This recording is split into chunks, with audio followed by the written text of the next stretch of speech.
Today on Dead Dodge Garage, I see a ghost. Frequent viewers of the channel will know about the Mopar Ranch, a magical place where all of the good stuff is rotting into the earth. Many years ago, like, I don't know, 7 or something, I bought a 344 speed Challenger out of there. And here it is. I'm here in a secret undisclosed location for something completely unrelated, but the gentleman I'm here to see informed me that there was a 72-ish Challenger, you know, with a V8 and a 4-speed, and I had a feeling it was probably my car given where we are. When I sold it, the car actually did have a set of the original 340 emblems. Looks like the buyer put 383 on there because it seems more right. This is actually a 1973 400 big block that was swapped in place of the 340. It's got a forged crank, which is interesting. I kind of had some issues with this thing, and I did a head job on here, changed the cam, installed HEI ignition, changed the carburetor for this thing, which I want to say I still owe someone for. I also installed this fancy air cleaner. It just never quite ran right. It was okay, but it had a weird backfiring issue. This car was a neat driver. It was yellow. It did have some rust, specifically behind the back window. And my wife bought me a filler panel many Christmases ago to fix that. And there it is, installed. The door hasn't really been improved much, but that's a normal E-body problem. I bought these ridiculously tall and skinny rear tires for my 66 Charger before a road trip once. And I installed them on this car maybe 6 months before I sold it. That was a mistake. Being an original 344 speed rally, it's got these gill thingies on the fender, which are supposed to have black strobe stripes coming out the back. Of course, they're gone. The interior of this car wasn't too bad. The seats had a really funky diamond pattern. Apparently someone found that not right and installed these. They're very nice. The floor had some minor rust, which has been repaired, and now it's got carpet, which is nice. It was just naked when I had it.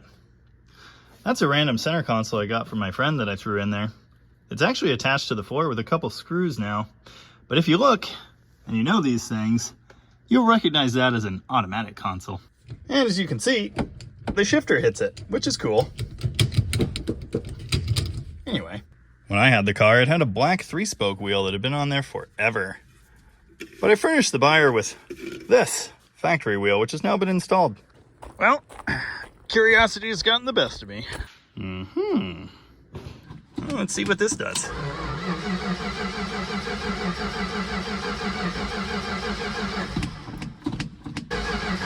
Yes.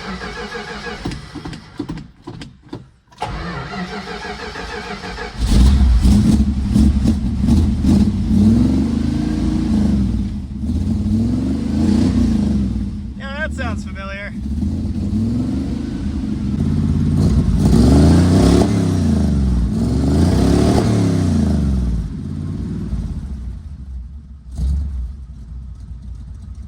Oh yeah.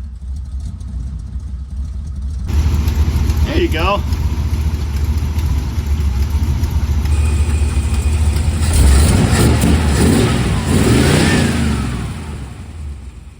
Not bad. Admire the professional ballast resistor delete. And admire the bad voltage regulator. You know, just normal Mopar stuff. This is awesome. Unfortunately, now I'm gonna have to buy it, and that's a problem. What do you know about E-body hoods? I'll tell you what I know. They suck. Look really bad. There you go. That's the technique, and it still sticks up. When I first started driving this car, it had those crazy double wiper things from the 90s. Obviously, they still don't park right. Normal E-body problems. I did this grill blackout. Yeah, I don't know what year that was, but it was a while back. That's a factory 73 bumper, but on 71.2 brackets. Obviously, I was super good at doing stuff. This car was like a 70s street machine with the shackles and the shock extensions. It even had slapper bars spaced down with wood blocks when I bought it. As a result of that, the valence is cut into 3 pieces. I always wanted to fix the tail end of this car and convert this with the earlier brackets as well. Get rid of that spacer there, but never quite got around to it. But I did black out the tail panel, which I thought was pretty cool. pretty sure that's still the random hardware I put on the trunk trim, which means this is probably still the same trunk lid, which was not very good because trees. Unfortunately, there are some things in the way, so we can't really take it for a drive. Didn't exactly intend to find this car today, but here it is. How cool is that? The Rally came with this lumpy hood from the factory.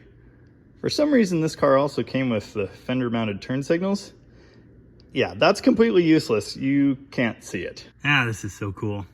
You know, the yellow paint that was on it was bad, but it was kind of neat looking. There might be some play in the steering, allegedly. This shifter's kind of interesting too. This was added on by a more recent owner.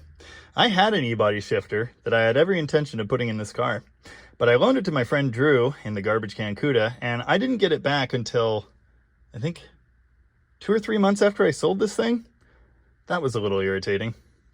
Later it got stolen. These gauges came out of a really, really crusty 318 Challenger that's on the Mopar Ranch.